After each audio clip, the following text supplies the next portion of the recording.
Conversando com também o Primeiro-Ministro Evelyn Wever Cruz, senhora, há um dia especial, dia 25, há para aquilo também riba com por delete das borra história de nosso país.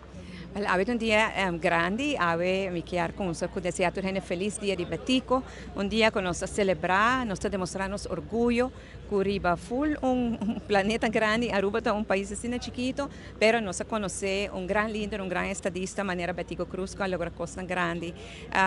Hisabo bandera, celebrar con orgullo, tem hopi atividade ronde Aruba, que me dijo ambiente também. A celebração é muito bem bonita, solemne, tranquila. Ayer à noite uma manifestação cultural que na Aruba Plaza, hobby bonita. Nós artista na hobby talentoso, muita nang, hobby nang, adulto nang, canção, poema, hobby bonita mesmo. Danke na turco a essa celebração assim bonita.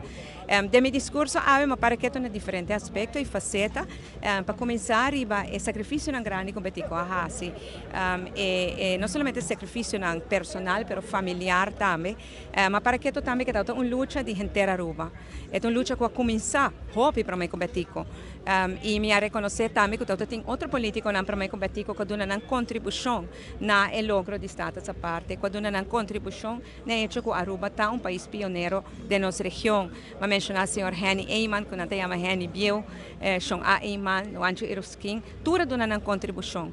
Mas é importante abrir o dia de betico para nós reconhecer e respeitar sua contribuição também e o logro grande de status a parte, que ela logra 300 inteiro pueblo junto. Pero mais sua lealtade no pueblo de Aruba, de não abandonar a luta até na final.